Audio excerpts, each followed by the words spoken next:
Hey, welcome to Better Together, and we're so glad that you're here. Week 2 of our Better Together groups, and I've been hearing some great things, some great stories of how people's lives are being impacted, and I hope you're one of them. And one of the things that we try to do and we want to see accomplished through our Better Together groups is that connection, that you would just connect with other people and begin to build relationships, because this journey, this walk that we have with the Lord is not something we just do on our own. We really are better together. And I want to encourage you just to open up, trust people. And sometimes we may think, what will they think? Can I trust them and all that? You can. And you'll be surprised at the people in that room. Some of them they've been some pretty rotten people, I'm just saying. No, I'm just kidding. So that was awkward. So now that you've had your awkward laugh, but we were week 2 of our Better Together, and we're talking about awakenings. Last week, we talked about the awakening to longings, and it's our first step in that journey. It's that common denominator that I've seen in every person as they begin a relationship with Jesus. It's that awakening to longing, that there's got to be more to life than this. And so awakening to, or that longing of love, that longing for purpose, that longing for meaning.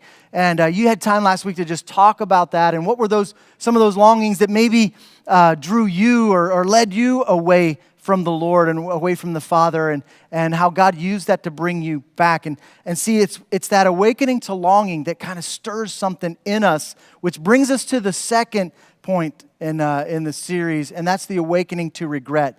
Because there is another universal thing that a longing that we all have, and that's the desire to start over. We've all made mistakes. Maybe you made some mistakes on the way here, and you got in a fight with your spouse or something, or maybe today you got into something at work, or last week or last year, or maybe some of you say, "Man, I wish I could go back 20 years and hit the restart button." And I totally understand that.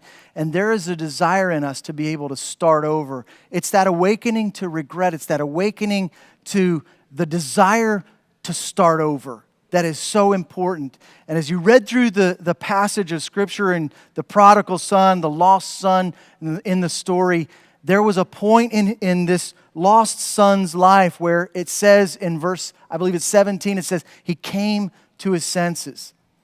In other words, he had that moment, that epiphany, that revelation, that realization that man, there's got to be more to life than this. And what I'm living is not what I want to continue to be living. And so it's that awakening to regret that is so important.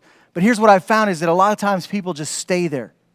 They just stay in the regret. They're sorry for things. And the reason they stay there is because there's shame, there's guilt, there's fear. All of those things hold us and keep us in this regret. And so what happens is there's this cycle, I call it a sorry cycle, where you have this longing for more. There's got to be more, but then there's the regret. And instead of going to the Father, instead of going to Him, we try to seek and fulfill those longings someplace else. There are 2 things that we mentioned on Sunday. One was, you can't come home until you come to your senses. And another, and this is so important, is we can't come home until we leave where we are. You can't come home until you leave where you're at. Sometimes people want to stay there. They want to stay in that place, and because they feel regret, they think that, well, that's all they're needed. As long as you're feeling sorry for what you did. No, man, we've got to get up from where we're at. We've got to go to the Father. So you can't come home unless you leave where you're at. You've got a lot of questions in your host has for discussion. I'm sure there's going to be a lot of great discussion in your group. Take the time. I want to encourage all of you to open up, share at least something, and we look forward to seeing you on October the 10th for the Reach Day, and then also on October 11th we are going to have water baptisms. And so if you haven't been baptized, I would love for you to be a part of that on the 11th. Let us know. Send us an email or a text message. Send it to Chuck at Vive Church or Randy at Vive Church, or just text us, and we'll get with you on the details. Have a great Life Point or a Better Together group. God bless.